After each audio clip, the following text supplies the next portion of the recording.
Maki-update po tayo dyan sa may mataas na kapulungan o dyan sa may Senado dahil yun daw hong tsansa na maipasa ang naturang panukalang batas, isang matibay na anti-political dynasty bill, mahigit 50%.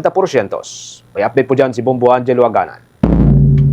Naniniwala sa Senate Deputy Majority Leader Risa Hontiveros na may mahigit sa 50% ang tsansa na maipasa sa Senado ang isang matibay at makabuluhang panukalang batas laban sa political dynasty. Sa ikalawang consultative meeting ng Senate Committee on Electoral Reforms and People's Participation, kaugnay ng mga panukalang anti-political dynasty, inihain ng dekana ng College of Law ng Batangas State University na si Atty. Janice Gonzales ang katanungan sa posibilidad ng pagpapasa sa panukala. Ayon kay Hontiveros, bagamat hindi umano siya mahusay sa matematika, malinaw para sa kanya na higit sa kalahati ang tsansang magtagumpay ng panukala, lalo pat marami umano sa kapwa niya mambabata sa Senado maging sa Kamara man ang nagsusulong sa kontradinastiya. Dagdag pa ng senadora, bagamat tinatrabaho nila sa legislatura ang pagpapasa sa panukala, ang tunay na susi umano sa pagpasa ng batas ay nasa suporta at partisipasyon ng mamamayan.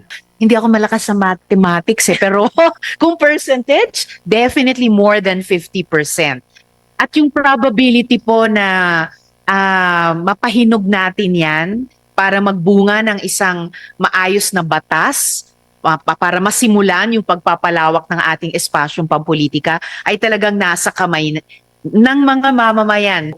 Sana po talaga panghawakan po natin itong pag-asa, itong higit more than 50% na probability na hulak ko lang naman, and we'll take the ball and run with it.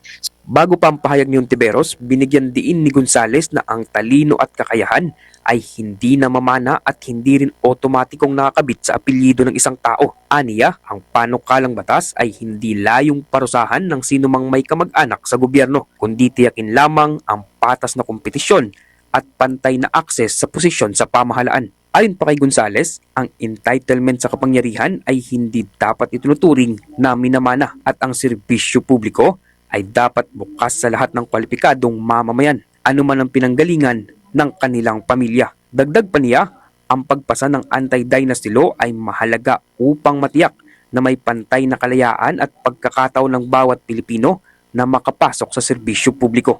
Napapanahon na po sa tunay na buhay na kailangan po tayo ay may anti-dynasty bill because naniniwala po kami, bilang po mga nasa academe, na hindi po na ipapasa minsan or hindi basta-basta na i-acquire yung talino at galing ng mga magulang o di kaya ay kamag-anak. Hindi po yun nakakabit sa apelyido, dapat yun ay na-earn.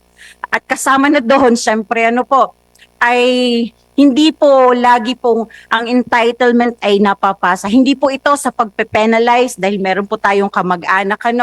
Ang atin lang ay yun pong kalayaan at oportunidad ng lahat na meron po silang access to be in office, to serve the people ay equal. Matatandaan na una nang nanawagan si Pangulong Ferdinand Marcos Jr. sa Senado at Kamara na bigyang prioridad ang panukalang magwawakas sa political dynasties na ayon sa kanya ay matagal nang nakakaapekto sa kaunlaran at kalagayang panlipunan ng bansa. Samantala, kasalukuyang tinatalakay ng Senate Committee on Electoral Reforms ang hindi bababa sa 6 na magkakahiwalay na panukalang batas na layong ipatupad ang probisyon ng konstitusyon laban sa political dynasty.